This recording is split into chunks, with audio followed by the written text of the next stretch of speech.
Welcome everyone to Tuesday Times Roundtable. My name is Michelle Zaldivar. I'm your program coordinator over at the Office of Global Learning. I want to give a quick shout out in the back to Ms. Sherry Beeson, our program manager over at the office. She is the reason that Global Learning is a campus-wide community, and we could not do what we do in the office without the engagement that she brings in from your professors and building that curriculum that you have in your Global Learning classes. So second to last TTR that we've got going on in this room today. So really quick, I just want to give her a round of applause for everything that she's done for us. Thank you so much, Sherry. Like I said, welcome to this week's TTR. Our topic today is student labor and public policy from athletes to interns. We've got a fantastic lineup for you with an expertise that goes on for miles, and they are focusing those in today for this discussion, so I appreciate them both for that. But before we do, a couple of student-facing announcements. First of all, if you haven't already, please take a moment to sign in. The QR code, which is up on the screen and posted around the room, will give you that login information.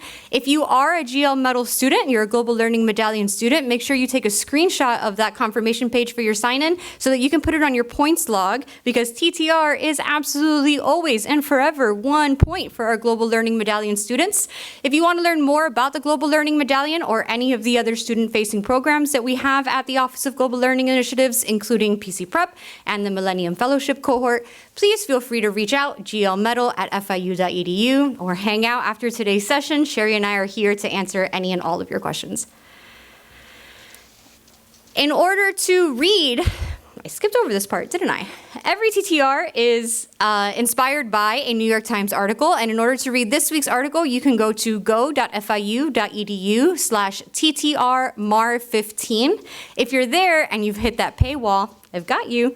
As an FIU student or anyone in the FIU community with an @fiu.edu email address, you are entitled to free digital subscription to the New York Times. Woo! So if you haven't already subscribed to the New York Times, you can activate that subscription at accessnyt.com, or you can find out more at our website, goglobal.fiu.edu/students, and look for the page called New York Times Partnership. We've got a couple of events that we're promoting today in the next couple of weeks. First of all, on the 16th, tomorrow, from 4 to 5 p.m., I believe, in that text. Can't see the time. We're going to have a follow-up to a discussion that we started last week, the Russian invasion of Ukraine, global implications. This will be a panel moderated by our very own executive director, Dr. Hilary Landorf, with a group of panelists from within our FIU community and the community, international community at large. So we welcome you to that. You can RSVP to that event at go.fiu.edu/Ukraine, or follow that QR code that's up on the wall right now. The other big event that we've got going on next week, in lieu of a traditional Tuesday Times Roundtable here at 12:30, our TTR is rescheduled for 3:30 p.m. because we have our New York Times Journalist Speaker Series continuing this year. This year, our featured speaker is Maya Salam, and she's going to host a session titled Culture Through the Lens of Gender and Diversity. You can RSVP to that at go.fiu.edu/NYT keynote. Again, that session is going to be fully online, fully on Zoom, and you can register for that at go.fiu.edu/NYT keynote. Finally, our speakers for today. I am more than honored to introduce these two. Firstly, here in the room with us, we have Mr. Eric Feldmen. Eric is one of the most popular people on campus that I know.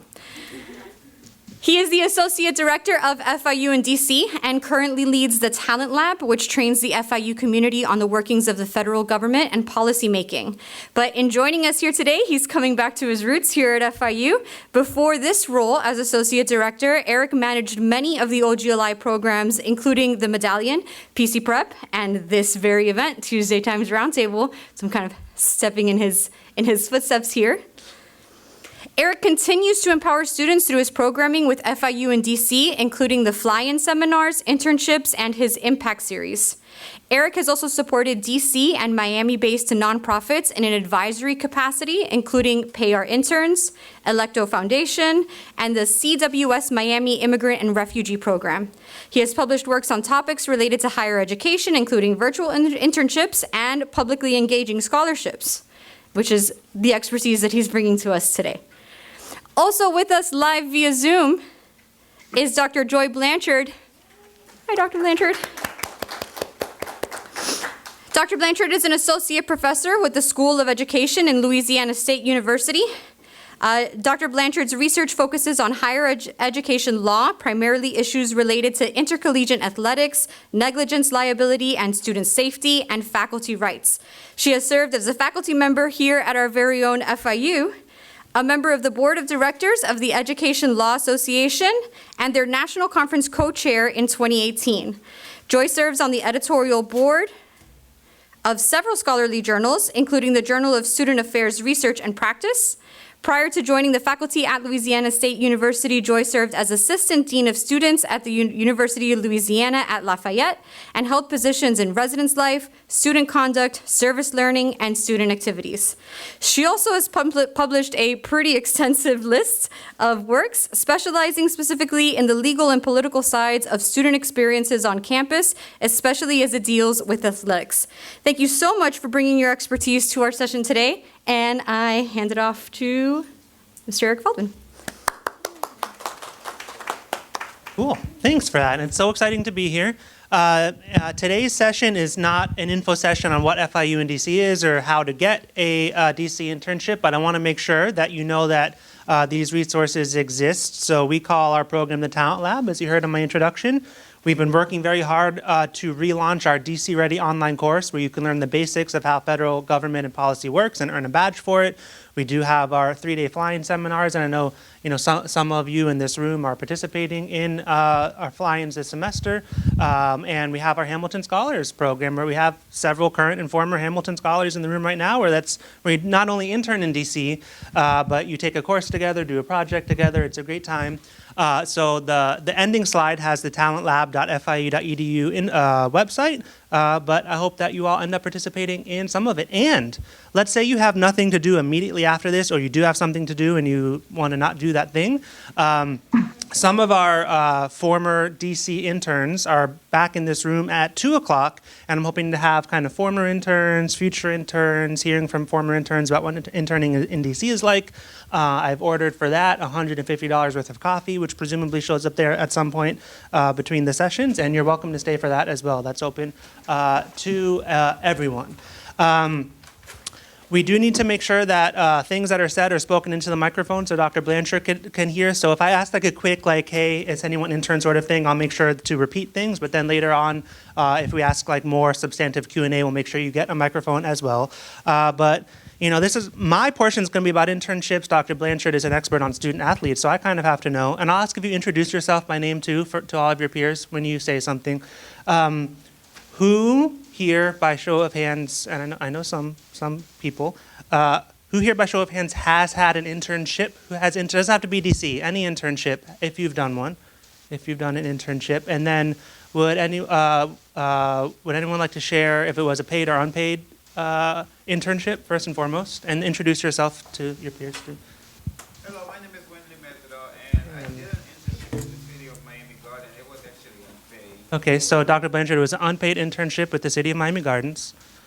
Anything else you want to share about it? With the? It was a good experience to get me involved in my community. So, no, I don't want the mic. Yeah. It was a great opportunity to get me involved into politics and serve my community as well. So it was pretty good.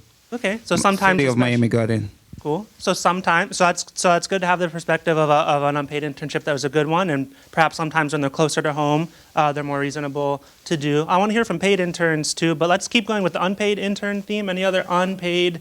And we'll go, if you got a scholarship from FIUC, we'll still call it unpaid because they didn't pay you. So yeah. Hello, everyone. My name is Marissa Brinkman, and I am a former Hamilton Scholar. I had the opportunity last semester to go up to DC, where I worked with the Partnership of Public Service. And that internship was paid, but it wasn't very well paid, and so I got compensated by FIU. And this semester, I have an internship with the Department of Energy, which is also unpaid, but I'm very happy about it. Yeah, that's good to, I guess that's good to categorize that it's not just paid or unpaid, but also like, underpaid. The Partnership for Public Service Funds, even though they ultimately are dispersed through FIU, come from them, so we'll call that paid but underpaid still, which is still a problem. What's one more unpaid intern? Emily, you've had an unpaid? Hi, everyone. My name is Emily Jimenez. I'm a former Hamilton scholar. I'm currently in an unpaid internship in DC. It offers me good experience, so that's why I'm here. So, it's with American Foreign Policy Council. And here's another good grade, because I know this group, so I kind of know their circumstances. That's another good gradient of, so that's unpaid, but they do cover some pretty significant Right. expenses like housing. Yeah. They cover housing, and they give me a $300 gift card for groceries every month. So it's unpaid, but it's less unpaid than some other unpaid internships. So we're really unintentionally, this is not staging the gradients of things here. I'm going to come back to that first slide of the overall definition of internships. But does anybody know what this is, especially unpaid interns, whether you've heard of it or you can kind of just like intuitively intuit what this is? The primary beneficiary test. The citation to it here is that the United States Department of Labor. What do you think this might be? So this is the Department of Labor's multi-pronged test of whether or not an unpaid internship is illegal or not. So unpaid internships are legal, but under certain circumstances they're illegal. So the Department of Labor says, and if you go to that site, it explains how there are certain court rulings that kind of have also led to this. It's not just someone at the Department of Labor saying, here's what I think. But there's a few things. Making sure, first and foremost, that it is a training experience and it's not just working, but you're getting training like you would on a college campus, that it's integrated into your formal education in some way, so it's connected to the courses that you're taking or to your university experience, that it is limited in duration and corresponds at least more or less to your academic calendar. This one's interesting because how do you measure this, that your internship is not displacing paid employees at the organization and that they don't guarantee you a job afterwards, because I guess that would be, as much as we want internships to lead to jobs, I guess if they were saying, oh, if you do this unpaid internship, you'll definitely get a job, it's kind of like you're working for free to get, so that would be both nice to get a job, but also problematic. Tricky part about this, from my understanding of it, is there's no specific number of these that have to be broken in order to call it illegal. So 1, 2, or 3 of these could even be true, and it's not automatically illegal. It's just like a hazy sort of test that a judge could use to figure out, sort of thing. So whether it's one of the unpaid interns we heard from or anyone else who's had or even knows anyone who's had an unpaid internship, how does this match up? Were your internships mostly training over than working, not, in your opinion, displacing paid employees, formally integrated into your kind of education at university? What has the experience of unpaid interns been as it relates to this list? Henley, you volunteered first, so I'm going to go back to you here. So your internship at the city, was it more you getting trained or was it more you working?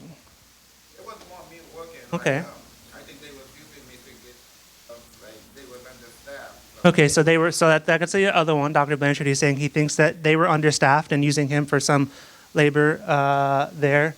Marissa, your current Department of Energy internship, you're getting a lot of training versus work for it? Yeah, more training. Okay, so that's good. Are any of these, do you feel like any of these are not matching up with your experience, that, or this does seem like your experience? It's short term, there's a lot of training, paid people are not getting displaced. It seems like they're passing the test here, for example. Okay, cool. What about, oh yeah, please. I also did an unpaid internship, and it was kind of similar to what he was saying. It seemed like it was in a warehouse, but it was more the operations side. It seemed like they were a little understaffed. They needed someone to help with their workbooks. So they kind of advertised it as training, but then it wasn't really. Yeah. But I learned something anyway. Yeah, and I think that's this is potentially the first, is AFPC a nonprofit organization? So I think this is at least the first example shared. That was, I'm assuming, a for-profit company, business, if it's a warehouse, right? So that's interesting too, because I think that's the first example shared here that's a business using you for unpaid labor in a versus nonprofit organization, federal agency, city government. So all sorts of different gradients. And interesting to know that this test exists to see whether or not they should be paying you or not. What about paid interns? Anyone? One paid internship experience that someone has out here to share, if anyone? Yeah? Here, I'll let you use mine so that Dr. Blanchard can hear you. Hello guys, my name is Brian Escalona. Last semester I was able to be part of the Hamilton Scholars Program of FIU and DC, and I interned with Congressman Mara Diaz-Balart, where they did give me a pretty good salary each month for the remaining of the internship, and I think it was a pretty good help because on top of that I did have a bit of scholarship money, but if it wasn't for that, a good chunk of my DC trip wouldn't have been funded. Brian, you're really rubbing it into all these unpaid interns here, huh? So regardless of whether an internship is paid or unpaid, the National Association of Colleges and Employers, this is the national organization that FIU's Career and Talent Development, and basically their equivalent at all other universities are part of this NACE organization. And so NACE has their definition of just internships in general. So again, we'll do a quick comparison of whether you feel that your internship is what NACE says it is or not. This is for both paid and unpaid. So that it integrates knowledge and theory into the classroom into a practical application. It gives students the opportunity to gain valuable applied experience. And this one's interesting because this one's not just about the student, because internships are so framed as here's this great experience for students. NACE says that it's to give the opportunity to employers to guide and evaluate talent. So that's interesting because even though the Department of Labor is saying, it shouldn't necessarily lead to a guaranteed job, and NACE isn't saying that it would, but NACE is kind of acknowledging that, employers get a chance to see if they like you or students from your university or things of that nature. So again, it sounds like we've heard a continuum from people who have shared that it ranges from education to training to actually working. But that's two perspectives on what a large national association and the federal government agency say these internships should be. All right, I'm going to go through some stuff now that we've gotten to engage a little bit. Then we'll engage a little bit more, but I want to get some stuff out there besides these definitions. I went through a bunch of really good research articles on internships. Yesterday, on the train, I take the train to work in DC. I'm based in DC, if that's not clear from the intro. So I was on the train, I had my laptop out, I made this PowerPoint, I was reading great research. So this a really great resource for internships is from the University of Wisconsin. They have this Center for Workforce Transition, and they do a lot of research on internships. So they have, just in case we're curious of the bigger picture here, that about 3 million college students take an internship while they're here.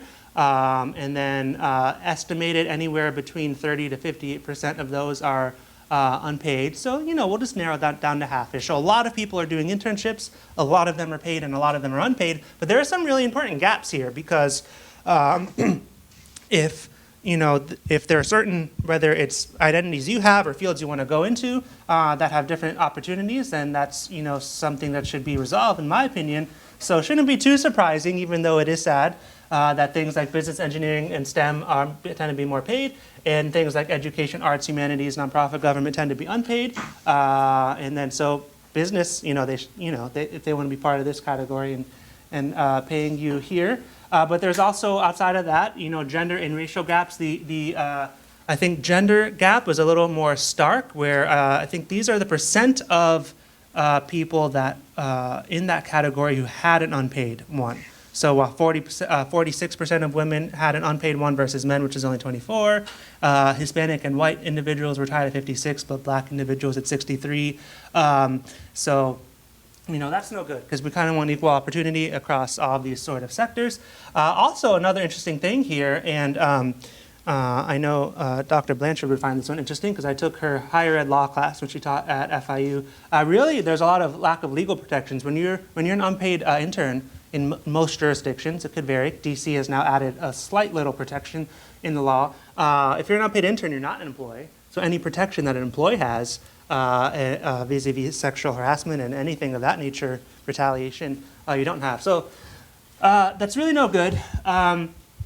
We've heard what an internship is, where do internships come from, especially outside of certain fields. So they started in the medical field in terms of, they go back super historically with like apprentices and cobblers, and it's probably more like the warehouse thing where people are making shoes and whatnot. But in modern day, it was really medicine for a long time. It wasn't until the 30s that it was kind of in the public affairs arena, leading up to what I deal with, which is like congressional and DC internships, what all these fine individuals have done.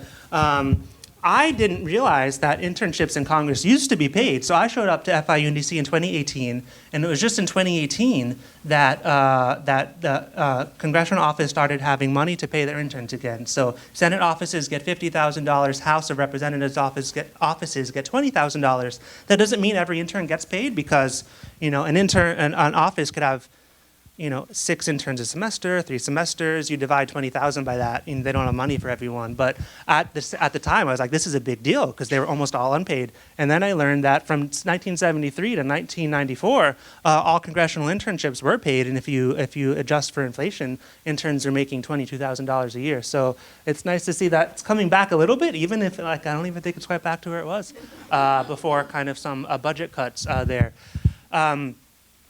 I love congressional internships. I think they're really interesting. I'm kind of jealous I never did one myself. This topic is, our roundtable is just about all internships, but I have some kind of DC-specific examples. This is why congressional internships are important, and I'm sure this translates to other industries and fields as well.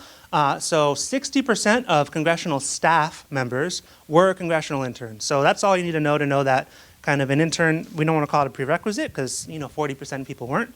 But it's very kind of helpful to your career to do one. So we want to make sure that people have access to do them. And there's some really good research shows that there are certain schools that congressional staffers come from. That's what the chart on the left is. These are different schools that have the most alumni that work in Congress, full-time, post-internship. And without even seeing all of the school names, the visual is pretty clear that the closer you are to DC going to school, kind of the more likely you are to end up working in Congress for your career. And that's why paid internships are important, so that our students from Florida, more students from University of California has their own building and everything in DC, so they get some students out. But look at the whole middle of the country there. That really has, they have their elected officials, but nobody from those areas are really working in Congress. The chart on the right is the top 15 private universities that have paid interns. And there's some overlap. So American University, George Washington University, they already have the most alumni, but they're already having the most paid interns. So this also, in my opinion, shows that just because some interns are getting paid does not mean it's kind of changing equity issues or giving new people opportunity. It's doing that, but it's also kind of paying people that would have been unpaid but would have done it anyway. Some stark, interesting stuff here. On the left, we have this is interns versus members of Congress themselves. So the snapshot from summer 2019, this is from Pay Our Interns, great organization. So in that summer, and they basically all matched. There were like 76% of interns in Congress were white, and 77% of members of Congress were white. And you can see all the other categories there that the interns and members themselves are pretty similar. And we hope that there's an interesting story. It's Jessica Cisneros in Texas, I believe she's from Texas, that she was an intern. She's now running against her former boss. And so, like being a congressional intern could lead you to want to be more involved in politics, run for office, et cetera. So we need access to them to resolve things like this. And then racial makeup of paid interns in both the House and the Senate, you see similar kind of disparities there. I was glad to hear the that one unpaid internship. I think all the unpaid internships in the room had their benefits. So as much as I'm kind of morally opposed to them, I don't think they should exist. I hate them. They make me very angry. We've heard from this room that they can have their benefits. This is what NACE, we're going back to NACE again, says from their study of things. They did a very quantitative one of these. It's like one of these reasons that I dropped out of doing a Ph.D. sort of studies where it's like all numbers and stats and I want nothing to do with it. But I read the results page of it. And so that was pretty clear. They found if somebody does an unpaid internship, it actually takes them longer to get a job after they graduate. And it seemed, if I'm reading it correctly, that some of it was longer to get an offer, but in some cases it was longer to accept an offer. Like maybe your unpaid internship experience made you more hesitant about what a good job offer is or what a good job is. But either way, your time to being hired after graduation is longer. Your salary is lower, and your satisfaction with your first job is lower. These are people who did unpaid internships after they graduate, take longer, less money, and less satisfied with their first job. All really interesting. it's quantitative survey type stuff, so it's really hard to know why, but they found that. But they found some positive things, that unpaid interns were able to decide what their career interests were. Now, my cynical reading of that was that they disliked their unpaid internship to the extent that they no longer wanted to do, that sort of thing. But, they framed it as positive, and I guess it's positive. You don't want to work in a certain thing, help them set their quality career goals. I found this one really interesting, that the unpaid interns felt that their quality of supervision was higher than paid interns. Maybe the unpaid internship supervisors, I'm hoping, have like some sort of guilt and like put extra time investment in them, and networking. So some stuff that I found interesting on my train ride yesterday about internships. The federal government, the White House, in November put out their plan for diversity, equity, and inclusion in the federal government. In November, I pulled out one quite relevant thing here, that the federal government themselves put that they should be promoting paid internships. That's slowly but surely happening. The federal budget that was passed through both chambers of Congress, I think Friday, included that White House internships would be paid now, monitoring how that gets implemented. So it's there, but I put together some of my thoughts on who should do what. Some of these are also echoed by the various articles that I referenced, but they're just also the things that I kind of believe. Anyway, who should do what? Employers, they should pay their interns. Okay, nothing more to say there. The government should enforce existing labor law. We saw that nice test earlier. Like, I don't know of any examples of really. I think there was something with entertainment industry a couple years ago or whatever. But you're really never hearing about any unpaid internships that should be illegal being enforced. So enforce what's already there. Pass new laws or regulations that make it even tougher. Like that 7-point list, how many points? Like if you break one, it's illegal. Like why make it so vague? Colleges, like I work for FIU, so I'm complicit in this because universities are complicit in this. I try to, be as good as an individual as possible, but colleges should not require unpaid internships. I don't think a lot of FIU programs do, but certainly things like I think social work and these kind of in the field education type stuff at most universities, you end up having to do sort of things. If they are required, or even if they're not. Don't charge students to get credit for unpaid internships, because then you're paying to work, and that seems like a problem to me. Advocate for, see, look, I didn't put the word for in there. I recently learned that it's grammatically incorrect to put the word for after advocate. You're advocating paid internships, not advocating for, so FYI. So advocate them. So when I talk to somebody in DC who comes to me and tells me that they have unpaid internships, I tell them why they should have paid internships. And so everyone that works at a university should be doing that. And then also raise and distribute scholarships for interns. We heard from some of our FIU DC interns that whether they were underpaid or paid, we were able to provide them some support, but also like that should not have to always exist because you should just be paid. On yourself, be selective when you can. Don't necessarily take an unpaid internship unless you can really you've mapped out that this is good for me, this is the experience that I need, I can do this financially because it's close to home, whatever. Hold it out, find something that's paid, but also advocate, not for, advocate yourself. Like tell your employer, hey, this is why I appreciate your supervision, networking, all this, but I want you to know what a hard time I've been having or what a hard time one of my intern coworkers has been having. I'm not going to go through all this, but after all the talk about how like what school you go to is important if you get into Congress or whatever, I of course had to share that even though FIU was not on that map and is far from DC, we do have over 100 students or recent grads every year that intern in Washington, DC. 45% of those are in Congress or federal agencies. So, if you're interested in that sort of thing, not already working with me, then you should. Talentlab.fiu.edu is where you can go to our website. If you fill out there's a Seeking a DC Internship button on the internships page. That form goes to my graduate assistant, Audi Emanuel. She will reach out. She will have a one-on-one meeting with you. She will add you to our newsletter that has all the internships, all of that. Her and I meet every week, so I eventually get looped in. And if you want to reach out to me about anything kind of directly, that all the stuff from the slide or whatever, my stuff is there too. So there'll be plenty of time for more conversation on that. I want to invite Dr. Blanchard to kind of share her perspective on how similar or different kind of the experience of student athletes is, and then, we'll can have some questions for both of us and each other. Dr. Blanchard? All right, perfect. Eric, if you could give me a thumbs up if my volume is okay. You look and sound fantastic, Dr. Blanchard. Okay, wonderful. And as you all probably noticed from my headshot, I no longer have long hair, so I probably need a new one. So thank you to FIU for inviting me back. As was said in the intro, I was a member of the faculty at FIU from 2010 to 2015. I'm not supposed to have favorite students, but Eric was absolutely one of my absolute favorites and continues to be. And I love hearing about the work that he's doing in DC. I was familiar with it, but thanks to this presentation, I learned quite a bit more. While Eric was speaking, I made a few notes because, and if you saw me nodding my head, several of the things that he pointed out certainly resonated with me. One was that a positive thing of an internship can be that it helps a student define their career goals. So my undergraduate degree was in secondary French education.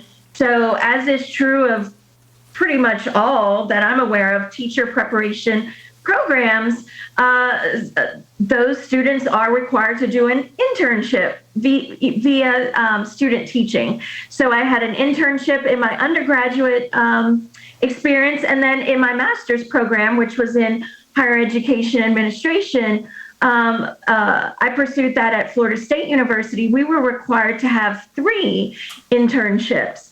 And it was a good experience for me because I was able to, over time, experience what I thought would be a good fit for me and not. And actually, kind of coincidentally, ironically, I thought that my goals were to work for a state policy agency. And after interning with the Florida House, in the Committee on Colleges and Universities, I realized that the Tallahassee vibe was not necessarily for me. And so it actually was during my 3rd internship that I was able to discover my true passion, which is higher education law. But as Eric pointed out, there are some obvious drawbacks to the requirement that students have to do an internship as part of their degree program. Most obviously is the requirement that students pay to earn credit hours to then be able to graduate. I was fortunate enough, and hopefully many of you are fortunate enough to be funded through the Bright Futures project, but in Louisiana, I was fortunate enough to be on a merit scholarship. So I didn't have to pay for that full semester of unpaid work, but many students do. And as Eric pointed out, a lot of the unpaid internships tend to center in the humanities, in the social sciences, in the helping skills. So education, social work, those are all areas that require at least 1 semester. In Louisiana, for future educators, we're starting to require 1 full year of student teaching in order to move into that profession. But the fact that, we are requiring these students who are primarily persons of color or women to pay to receive credit hours to then enter the field, whereas in STEM, engineering, business, law, those internships, clerkships, are paid. They might not be highly paid, but they are paid. And so that just poses a whole bunch of access issues. I was really intrigued by the statistics that Eric offered about whether or not someone is able to intern in DC varies on a lot of factors, one being proximity to DC. I actually am hoping to one day do an internship, a fellowship with one of my professional associations. It is paid, but I still would have to incur quite a bit of expense to have someone care for my home while I'm away for a year, rent a new place, et cetera, et cetera, et cetera. And so I definitely see that being a challenge as far as our federal government being primarily staffed by people who come from elite institutions or DC adjacent institutions, because how representative of our country is that if the folks working in Congress come from those institutions? So like Eric, I am in a discipline, I'm in higher education administration, in which we require our students to complete a 1-semester practicum, which is an unpaid internship in which they have to pay tuition and fees. And so I struggle mightily with the fact that my institution and that many institutions require that. Even though most of our students receive graduate assistantships that covers tuition, they're still paying fees. And at LSU, fees are around $1,500 per semester. They're incredibly high, and those are not covered by any merit programs. Eric mentioned, the protections that employees get are absent for interns. So the ability to unionize. At FIU, I was a member of a collective bargaining unit, and I benefited greatly from that. Whereas here in Louisiana, I don't have those protections, and I'll share an example there. Employees are protected by Title VII, which protects persons against all types of discrimination, where a student would not, if someone's classified as a student, they would not have those protections. Same thing with speech, the ability for an employee to speak freely versus a student, those legal tests are quite different. So just a couple of examples to share.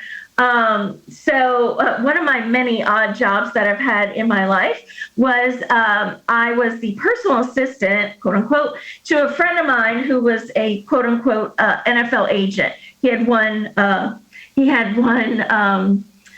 client. He represented folks in some of the lesser paid sports such as track. But part of my duties was interviewing and overseeing the intern program. We had folks with JDs who were working in the field. We had folks who had work experience in pro sports, some lower level, or they had experience working with their local parks and recreation. But these folks were all willing to perform free labor for a company that I'll say was a lot of smoke and mirrors, because once again it was operating on very few clients, all willing to do this type of work just to put on their resume that they had that experience. So that was one issue. So the article from the Times that you all are encouraged to read for today references folks in the music, the fashion, entertainment industry, that where it's par for the course that someone has to serve as an unpaid intern just to get their quote unquote feet wet in the field, when really it's just an easy way for the industry to get unpaid labor. And for the agent I worked for, that was exactly what he was doing. Was his budget would not allow for him to recruit others, so he hosted an intern program. A graduate of LSU's program now has a consulting business where she provides leadership to Greek letter organizations. And I recently saw that she was advertising on social media openings for unpaid interns, and all the benefits of the great experience that someone would get. And obviously, being a pro-labor advocate, I was thinking, oh geez, you should be paying these folks. But what was even crazier is because my institution, as do almost all institutions that offer degrees in higher education administration, if I said, hey, do you want to host a practicum student? Not only would she be able to get their services for free, that student would have to pay tuition and fees in order to earn course credit for the labor that they were providing. So, just like Eric pointed out, there are some wonderful benefits to internships, but certainly some drawbacks as well. And then the other thing, and it leads actually into my discussion about athletes, is you can't call something an apple. Let's say this thing I'm holding, it's an apple because that's what I call it, right? You're an unpaid intern because, well, that's what I classify you as, versus, this is a paid internship or this is an entry-level job. So the Times article that we're using to undergird our discussion today, it outlines folks who served as interns in the entertainment industry who are doing menial tasks like going and delivering packages or sorting jewelry on the set of the Devil Wears Prada. I don't know about you, but as many times as I've seen Devil Wears Prada on television, I can only imagine how much money that film netted, not just at the theaters, but in syndication and so forth afterwards. So the thought that they had to get folks willing, so eager to break into the industry to do menial tasks that by no means add to their education and do it for free simply because it's labeled an unpaid internship is just, in my view, unethical. You may have heard about a case stemming from the film with Natalie Portman, Black Swan. There were a group of interns there who filed a lawsuit for something very similar. They were unpaid for things that other people on the set were being paid for, such as putting together the catering and things like that. And eventually, Fox did settle that. So good for them, but unfortunate that it didn't go through the court system for us to get, that definition of what can be an unpaid internship and what must be paid. But generally, as Eric pointed out, it needs to be something linked to a student's education. So whether it's the IRS or Title IX, or even the Copyright Act, various areas of the law have different but very similar definitions of what constitutes an employee. Many of those things include the level of supervision that the employer has over the person producing the labor, whether or not the skills are brought to the environment by the worker, or if there's training provided in the workplace, whether or not the person performing the labor has to utilize their own tools to do those things, and so on and so forth. So, for example, I recently had my house painted. I paid that person, but he would not technically be classified as an employee. He would legally be classified as an independent contractor because he let me know when he was able to come and perform the duties. He set his parameters of work. He provided all of the tools needed to do the job, and I didn't have to train him to be a painter. He already came with those skills. So why in the world, when we're talking about interns, are we talking about student athletes, right? That serving as a student athlete is not being an intern, but because of this continued debate of whether or not student athletes can and should be classified legally as employees, it continues to be a hot topic. So you may recall from the news a few years back, a group of student athletes sought to unionize. They wanted to be able to set forth some of the parameters of their quote unquote work environment. And actually, the local branch of the National Labor Relations Board that first looked at the case defined student athletes as employees. They said, okay, these student athletes are performing a service that yields revenue. So the NCAA produces twice as much revenue in a year than the NFL, and the NFL is the most lucrative of America's pro leagues. It's been a while since I've looked at the numbers, so these numbers might be dated, but last I saw, the NFL netted around $4 billion in revenue per year.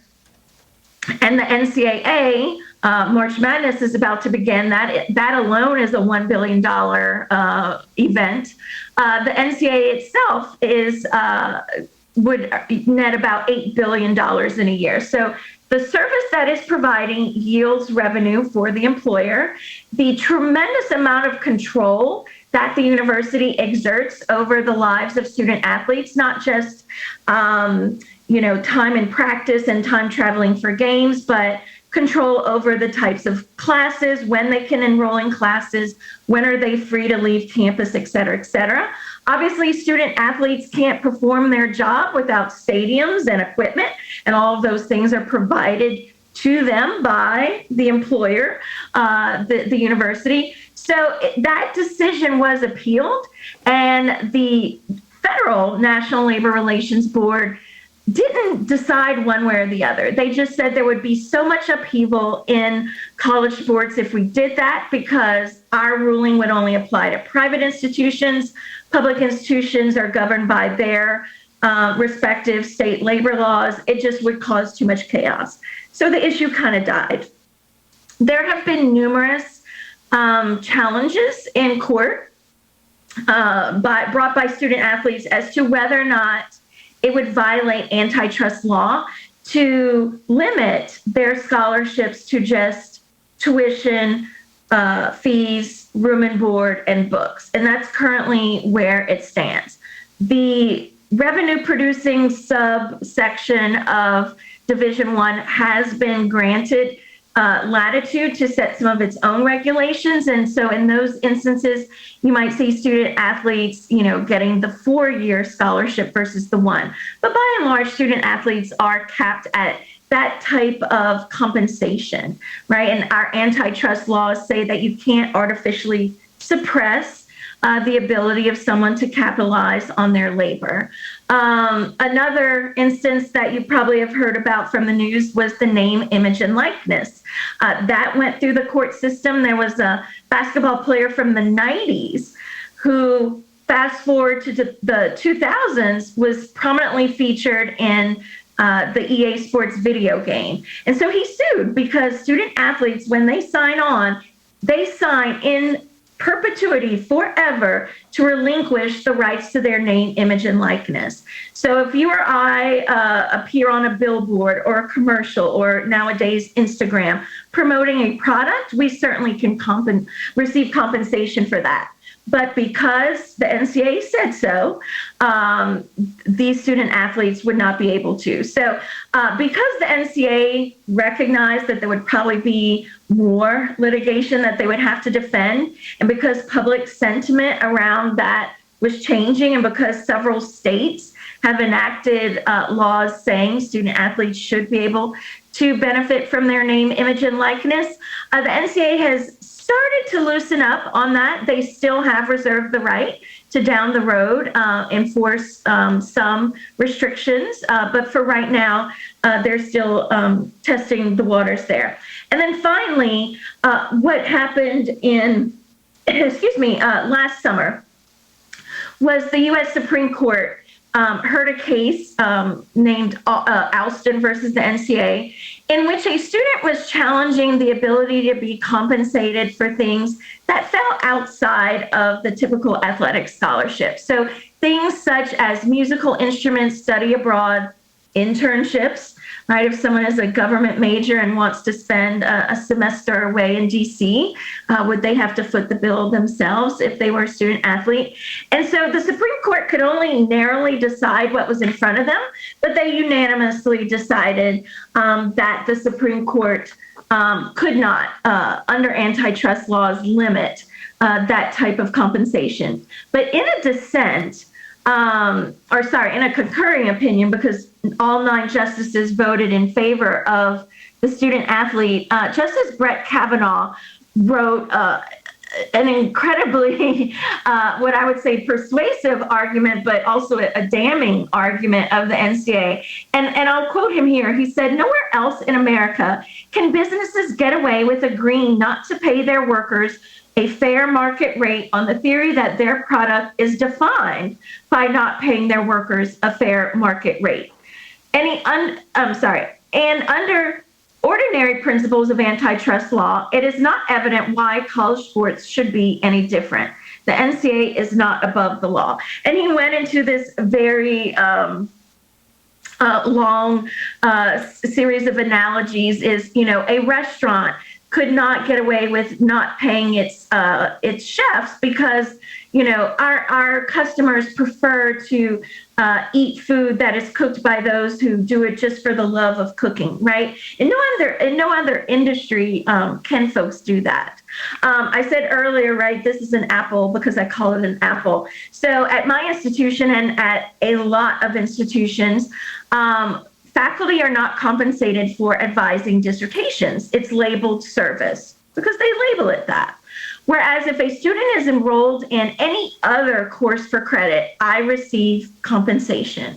So students have to enroll to graduate in thesis hours, dissertation hours, but the university pays no portion of that to the people doing the labor because they have called it service instead of teaching. Why? Because they said so. But nonetheless, it is still a revenue producing activity for the university. So we're continuing to fight that fight. Thankfully, at FIU, there is recognition and compensation for that because in Florida, faculty are able to unionize. So anyway, that is just a little bit of a background. I should have done this before I started, but I'm just curious. And Eric, you could maybe report back how many hands we see. But prior to today, how many of you would have been in favor of paying, and I use that in quotation marks, right? Because a lot of people tend to think, you know, it would be millions and millions of dollars we're paying student athletes, but who would say that they would be opposed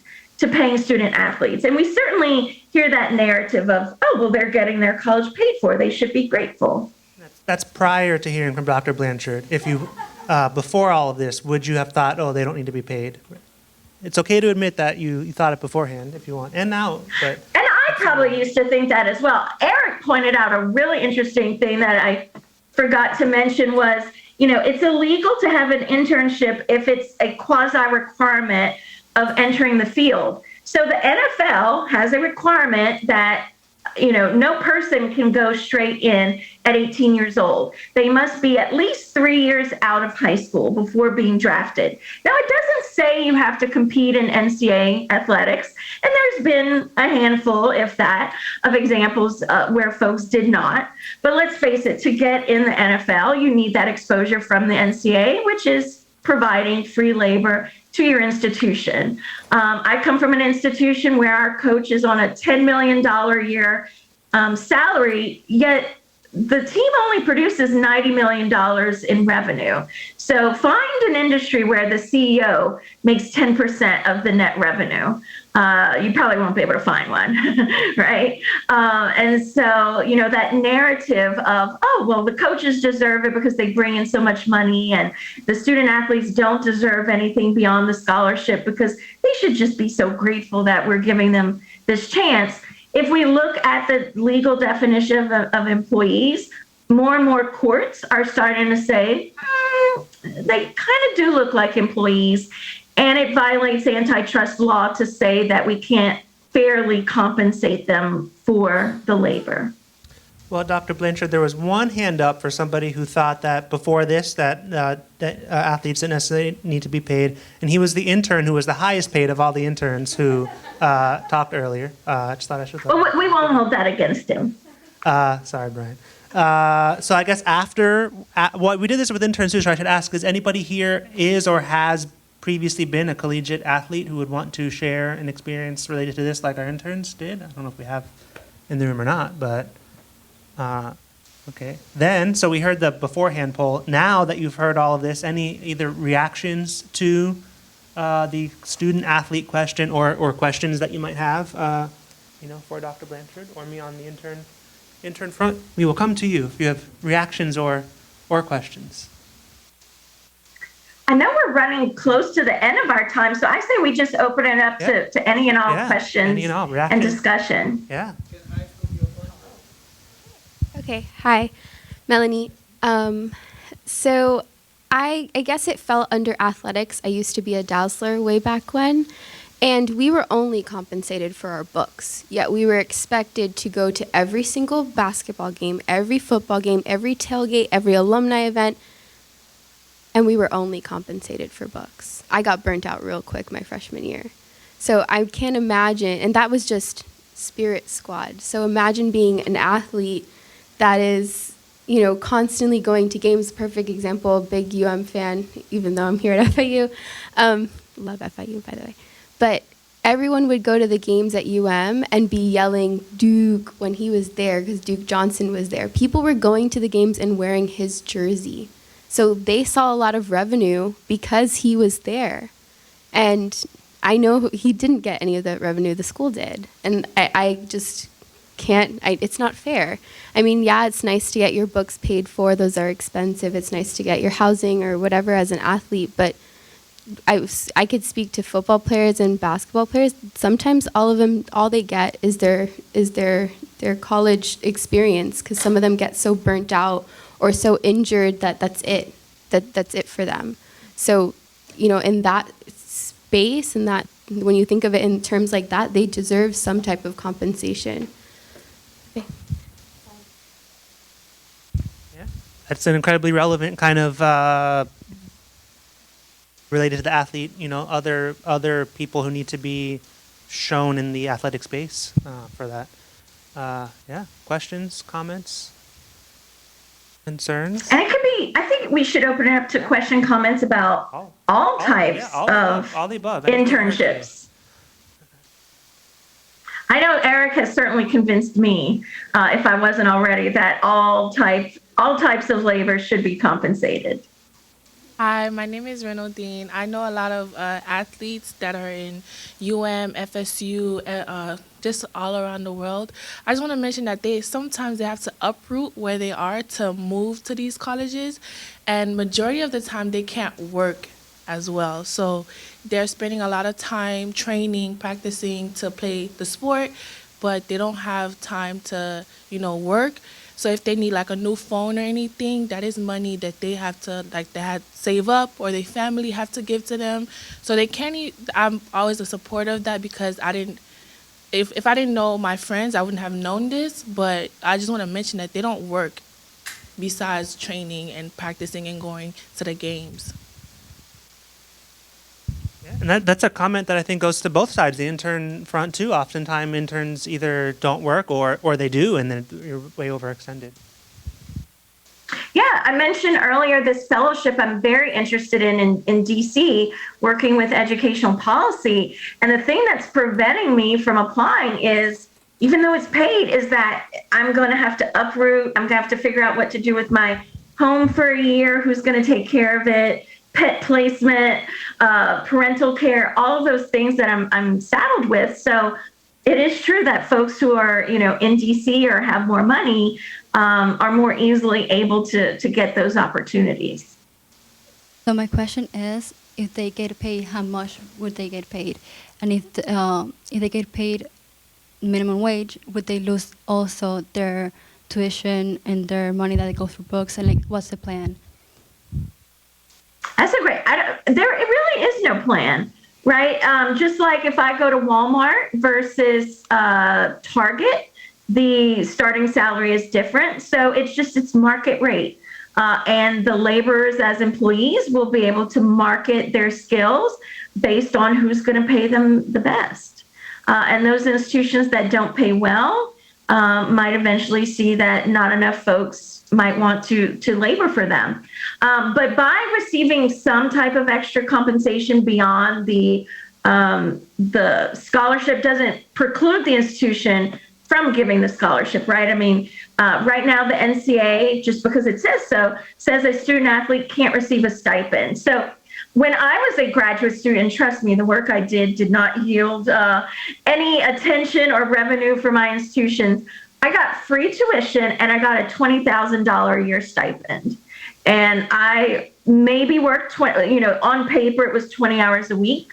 Most weeks I wasn't even working that. So nothing precludes the institution from continuing to give the scholarship because it costs one amount of money to conduct a class, right? The facility, the electricity, paying the instructor.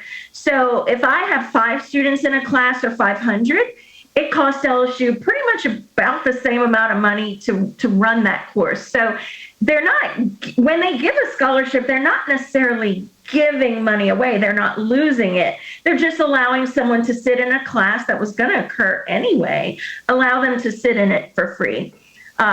Because once again, I get paid the same whether I have 5 or 500 students. I know we are at 1:30, so I'm sure there might be a closing statement here. Also, I have my separate event at 2 o'clock, or I should say my graduate assistant, Audi Emanuel, who I'm meeting for the first time right after this. She just walked in, and I work 1,000 miles away, are hosting our panel of former DC interns, so you're welcome to hang around or come back at 2 in this very same room, and we can talk even more about becoming a DC intern. But I really enjoyed this. So. Thank you for giving me this opportunity. Obviously, I'm extremely passionate about labor issues, and listening to Eric's facts and figures, I learned even more. I know we absolutely all did. It is 1:30, but I promise you this, we're not going to close up the room. So if you do want to stay and hang out and ask some more questions, continue this dialogue amongst yourselves or with us together, you're more than welcome to do that. But it is 1:30, so if you do have to go, by all means, thank you so much for being here. A reminder that next week's TTR is not at 12:30. It will be fully on Zoom at 3 p.m.